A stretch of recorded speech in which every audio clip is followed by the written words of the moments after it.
সন্তান দুনিয়াতে আসছে, আসার পর সন্তানের প্রথম অধিকার তার কানে আজান একামত দেওয়া, ছেলে হোক মেয়ে হোক, আজান দেওয়া একামত দেওয়া।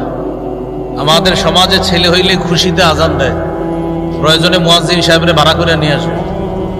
মেয়ে হইলে আজান দূরের কথা, এটা জানাইতে চায় না আমার যে মেয়ে হয়েছে। সূরা নাহলের 58 নম্বর আয়াতে আল্লাহ বলেন, وَإِذَا بُشِّرَ أَحَدُهُم بِالْأُنثَى ظَلَّ وَجْهُهُ مُسْوَدًّا وَهُوَ كَظِيمٌ।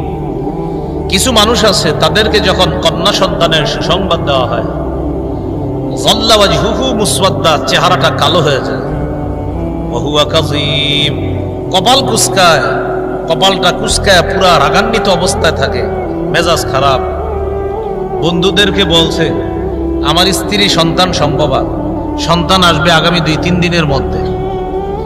সর্বশেষ বন্ধুদেরকে জানাইছে আগামীকাল আমার স্ত্রীর সন্তান দুনিয়াতে আসবে বলে আমরা ইনশাল্লাহ আশাবাদী। পরের দিন বন্ধুদেরকে আর জানায় না সন্তান হয়েছে না না হয়েছে।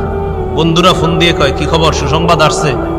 তোকে বাতিজি হইছে, তোদের বাতিজি হইছে। মানে এটা সে নিজে থেকে বলে নাই, জিজ্ঞাসা করছে তোদের ভাতিজি হইছে। বিপরীত দিকে যদি ছেলে হইতো, আপনার বিশ্ব রোডের আশেপাশে যত দোকান আছে মিষ্টির, সব দোকানে অর্ডার আসতো যে কোনটা ভালো, কোনটা কোন পর্যায়ের মেহমানরে দিবে, এই ব্যাপারে তার আন্তরিকতার কোনো শেষ থাকতো না।